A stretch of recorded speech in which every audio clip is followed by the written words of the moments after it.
नमस्कार दोस्तों, आपका स्वागत है कृषि जागरण की इस वीडियो में। और जैसे कि हम हर बार आपको एक अनुभवी फार्मर से मिलाते हैं, हर एक स्टेट के, हर एक डिस्ट्रिक्ट के फार्मर से मिलवाते हैं, तो आज हमारे साथ एक अनुभवी फार्मर हैं जो हरियाणा से हैं। तो सीधा हम उनसे ही परिचय लेते हैं उनका। तो बहुत बहुत स्वागत आपका। पहले हमारे दर्शकों को अपना परिचय दीजिए सर। मेरा नाम सतवीर है, गांव मोहना, तहसील बल्लभगढ़, जिला फरीदाबाद, हरियाणा से हैं जी। और मेरे को फार्मिंग में करीब 15-16 साल हो गए हैं। अच्छा। तो सर जैसे कि हमने आपके खेत देखे अभी, और खेत में आपने योजनाएं बताई हैं अपनी कि फ्यूचर में क्या योजना रहेंगी, और जो पीछे जो आपने क्या फसल लगाई है, तो हम जानना चाहेंगे कि ये जो पूरा जो सिस्टमेटिक आप काम करते हैं, कौन सी आपको पेस्टिसाइड कौन सा यूज़ करना है, कौन से बीज यूज़ करना है, कौन सी कंपनी का बीज आप यूज़ करोगे, तो ये सब जो जानकारियां हैं ये परंपरागत चलती आ रही हैं या फिर कहीं आपने ट्रेनिंग ली है इस चीज़ की? नहीं, हमने KVK में जाके डॉक्टर्स से मिल के जी, उनसे सलाह मशवरा करके ही हम काम करते हैं जी।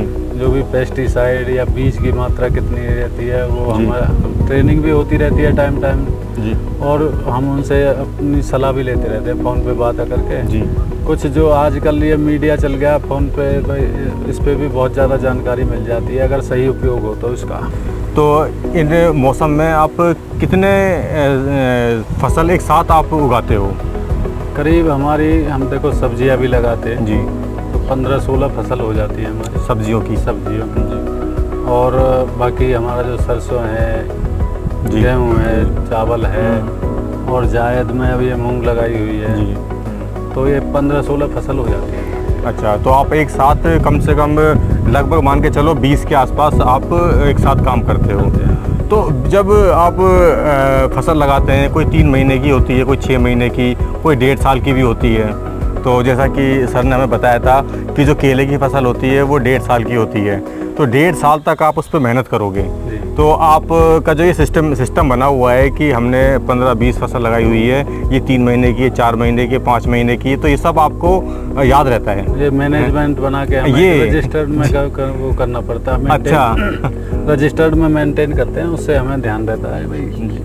तो दोस्तों मैं आपको बताना चाहता हूँ कि ये मेरे जो मन में बहुत ही पहले से एक शंका थी, एक क्वेश्चन था कि इतनी सारी फसल काम करते हैं तो वो भी क्या हमारी तरह लिखते हैं कि रजिस्टर में कि आज हमें यहाँ जाना है, आज हमें ये करना है, वो करना है? तो ये बात सच है कि जो किसान का जो मैनेजमेंट है वो भी किताबों पर ही होता है कि कौन सी फसल हमने किस डेट पे लगाई थी और कौन सी अब कब कटाई करनी है इसकी। क्योंकि जो किसानी है वो जो काम है ये वो बहुत ही ज़्यादा सटीक है और कायदे कानून का काम है, हम उस पर डील नहीं दे सकते। तो सर जैसे कि यहाँ पर हम बात करें कि अब आप अगली जो फसल है वो कब काटोगे? हमारी ये फसल अब करीब 35 से 40 दिन की हो गई है जी, और करीब 20 से 25 दिन में ये कट जाएगी। अच्छा। उसके कटने के तुरंत बाद ही हम फिर हमारा कुछ चावल लगेगा। अच्छा। कुछ में हम खाली छोड़ देंगे आगे सब्जी के लिए जी। और इसकी जुताई करके इसका वो मिट्टी पानी चेक करेंगे जिससे बैठे में कोई कमी तो नहीं है। जी, बिल्कुल। और फिर उसकी आगे से तैयारी शुरू हो जाएगी। अच्छा।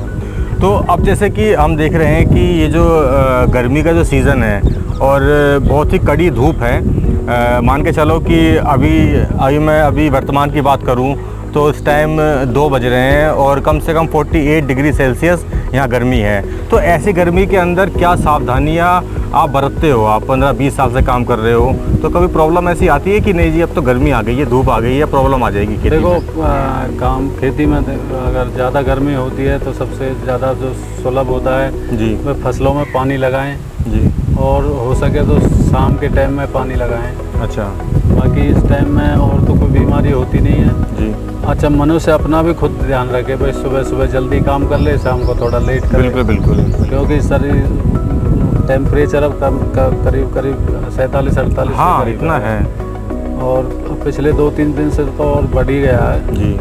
तो ये इन्हीं चीज़ों का ज़्यादा ध्यान रखे भाई, गर्मी में खाने पीने का भी अपना ध्यान रखे और फसल में यही है कि भाई पानी टाइम से दें और शाम के टाइम दें, हो सके तो दोस्तों जैसे कि हमें हमारे किसान ने बताया, सतबीर जी ने बताया कि हम जैसे फसल का ध्यान रखते हैं कि उसमें पूरा हाइड्रेट करें, उसको पानी दें टाइम से, ऐसे ही किसानों को अपना भी ख्याल रखना चाहिए कि सुबह सुबह अपने जल्दी आ जाएं, शाम को धूप जब चली जाए उसके बाद आएँ।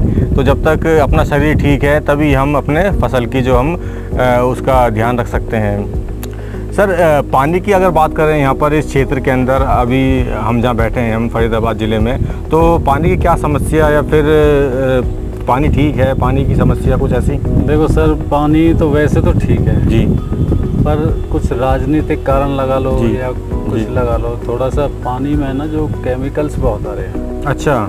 जो हमारी यमुना नदी है ये सामने ही, अच्छा। तो इसमें केमिकल्स की फैक्ट्रियों की वो है। और देखो हम तो ये कहेंगे हमारी भारत सरकार का जी इस पे ध्यान भी है अभी, पर पूरा काम पूरा नहीं हुआ है, पता नहीं वजह क्या है जी। और इस पानी की वजह से हमारे लगभग एरिया में थोड़ी सी बीमारी की शिकायत ज़्यादा आने लगी है। अच्छा अच्छा। जैसे कैंसर की समस्या बहुत ज़्यादा है जी, हार्ट समस्या बहुत है। और ज़्यादातर आप मेरा देख रहे हो, मेरी उम्र नहीं है कुछ भी, बाल नहीं रहे हैं। अच्छा। और सफ़ेद हो गए हैं जी। बिल्कुल बिल्कुल बिल्कुल, ये भी समस्या बहुत ज़्यादा है जी। ये पानी की वजह से, हमने पानी भी चेक करा, पानी थोड़ा सा अच्छा नहीं है हमारे। अच्छा। यमुना नदी है वैसे तो पानी वाटर लेवल वैसे मौज है, बट जो उसमें जो क्वालिटी है उसकी क्वालिटी अच्छी नहीं है। तो दोस्तों जैसे सतबीर जी ने जिक्र करा है पानी का और पानी की जो समस्या यहाँ पर आ रही है, देखिए हम आज के इस दौर में हम जी रहे हैं जहाँ पर हमें खाना महंगा हो तो चलेगा, लेकिन स्वस्थ और हमारा जो शरीर है वो हमें स्वस्थ चाहिए, तो पैसा हम लगा देंगे। ऐसे ही हमें जो हमारी सब्जियां हैं, फसल हैं, उसको सबसे ज़्यादा ज़रूरत है पानी की, और जब तक पानी सही नहीं होगा तब तक वो सब्जियां जो पैदा होती हैं और जो पब्लिक में जाती हैं, तो हम पेस्टिसाइड और ये पानी, ये जो दो चीज़ हैं वो हमें उसका जो ज्ञान हमें होना चाहिए कि कभी भी पेस्टिसाइड की जो मात्रा है वो ज़्यादा ना हो जाए और जो पानी की जो क्वालिटी है वो यहाँ पर आ जाए। और इंडिया के अंदर ऐसा ही नहीं है कि आज हम फरीदाबाद के अंदर बैठे हैं तो यहाँ पर समस्या आ रही है पानी के अंदर केमिकल की, या फिर जो हम बात करते हैं जहर मुक्त खेती की, तो कितना उसके अंदर हम पेस्टिसाइड डाल रहे हैं। तो हमें सरकार पूरा जो सरकार की सेवाएं हैं वो सेवाएं दे रही हैं, कृषि विज्ञान केंद्र हैं और हमारे यूनिवर्सिटी हैं और जो हमारे एग्रीकल्चर साइंटिस्ट हैं वो उन्होंने अपने जो मशीनें लगाई हुई हैं अपना पानी चेक करने की और मिट्टी चेक करने की, वो अपने जगह ठीक है। लेकिन जो आप सर ने बताया हमें कि कुछ फ़र्क आया है पहले से, पहले पानी अच्छा था लेकिन अभी कुछ, पहले पानी ऐसा था जी, हम जैसे देखो बचपन हमारा इसी में नहाते हुए जी बिल्कुल बिल्कुल, तो हम ऊपर से अगर सिक्का डालते थे ना तो वो सिक्का बिल्कुल साफ चमक जाता था ऊपर, और अब तो आप सिक्का क्या, इंसान भी अगर डूब जाएगा तो इंसान दिखेगा ही नहीं, इंसान नहीं पाएगा। ठीक बात है, सही बात है सर। तो जी पानी की इतनी हो गई है, देखो गंदगी तो आई है, आबाद जनसंख्या, मैं तो ये कहूँगा जनसंख्या वृद्धि की वजह से है। बिल्कुल सर बिल्कुल। और बाकी हम अपने खेतों पे देखो जो हमारा ऑर्गेनिक मैटर है जी, कार्बन है जो हमारा, हम अपने देखो सरकार ने नियम लगाया है धान की पराली नहीं जलानी चाहिए जी, तो हमारे यहाँ पूरे लगभग क्षेत्र में ही उसको चारे के रूप में यूज करते हैं। हम मैं गन्ना भी लगाता हूँ जी, तो गन्ने की जो भी पत्ती होती है बिल्कुल वो मैं जलाता नहीं हूँ, तो दिन का भी अच्छा उसको उसी में मैनेज करके अच्छा, और उससे एक बेनिफिट और मिलता है। जैसे हम पत्ती गला के और उसमें ऊपर से जैसे कोई फसल लगाते हैं ना तो वो मिट्टी इतनी भुरभुरी हो जाती है, अच्छा मतलब बहुत ज़्यादा हाँ हो जाती है उसमें, जो मैंने देखी नहीं है अभी। अच्छा अच्छा। हमारे जैसे अभी आप देख रहे हैं हमने केला लगाए हुए थे इसमें जी, केले का भी जो इसमें वेस्ट था सारा हमने इसी में गला दिया। अच्छा। तो जो इससे है ना ऑर्गेनिक मैटर भी बढ़ता है हमारा और फसल पे भी फर्क आता है। बस थोड़ी सी यही है कि भाई सरकार से हमारी तो यही गुजारिश है कि भाई जो पानी है हमारा ये सही हो जाए तो स्वर्ग हो जाएगा हमारे। बिल्कुल बिल्कुल। जी, तो हम भी आग्रह करेंगे हरियाणा सरकार से, भारत सरकार से, जो यहाँ के जो फार्मर हैं, हमारे जो भारत के फार्मर कह लो या फिर हरियाणा के फार्मर कह लो, एक ही बात है, उनका जो ये पानी की समस्या है वो पानी की समस्या जल्दी ठीक होगी। और हमारी सरकार ऐसे ही समस्याओं पर ध्यान देती है, पहले ये देखती है कि किसानों को कैसे हम फ़ायदा दे सकते हैं, और हमें निवेदन है हमारा सरकार से कि ये काम जल्दी ठीक हो। तो सर इसके बाद जैसे आप अपने खेत के अंदर जो खाद डालते हैं, खाद किस प्रकार बनाते हैं आप, या बाहर से आप लेते हैं खाद? देखो हम दोनों तरह का यूज करते हैं खाद ना, गोबर का भी खाद हमारे यहाँ है, गौशाला है हमारे, खुद हम उनमें पशु रख रखे 15-16 पशु। अच्छा।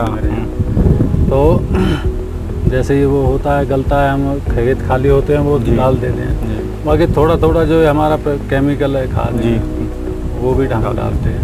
ठीक है। देखो बैलेंस बना के रखते हैं, ऐसे नहीं है हमने अपनी मिट्टी को ख़राब करना है। अच्छा। हमें तो जो किसान हैं इसी से कमाना और खाना है। बिल्कुल बिल्कुल सर। सतबीर जी ने हमें इतनी महत्वपूर्ण जानकारियाँ दी अपने लाइफ के बारे में, अपना जो अनुभव है इनका, कैसे कैसे ये खेती कर रहे हैं और क्या समस्याएं आती हैं उसका कैसे समाधान निकालते हैं। तो इसी के चलते हम सतबीर जी से आग्रह करेंगे, निवेदन करेंगे कि एक हमारा जो युवा किसान है और जो दूसरे किसान हैं उनके लिए एक सकारात्मक संदेश। देखो सर, मैं तो अपने युवा साथियों से यही कहूँगा, मैंने भी ग्रेजुएशन की हुई है जी, और मैंने अपना खेती का व्यवसाय चुना जी। ऐसा नहीं है कि खेती में कुछ नहीं है, खेती में बहुत कुछ है। और मैं तो कहूँगा कि कहीं भी जाके आप जा रहे हैं, 12 घंटे का टाइम लगा रहे हैं और वहाँ से 10-12 हज़ार रुपये में आ रहे हैं, आप आना जाना है, जान रिस्क में जी। मेरा तो किसानों युवा साथियों से यही निवेदन है कि भाई अपना जब अपने पास है ज़मीन तो दूसरे की नौकरी क्यों करनी है जी। और ऐसा नहीं है, देखो अब ये भी देश सेवा है किसान की। बिल्कुल बिल्कुल भाई हम अन्न पैदा करेंगे तो सब लोगों को देखो उसका हमें मिलता है, पर ये नहीं है कि भाई उतना मिल जाता है जी, पर फिर भी ये एक समाज सेवा है और देश सेवा है। जय जवान जय किसान। किसान। धन्यवाद।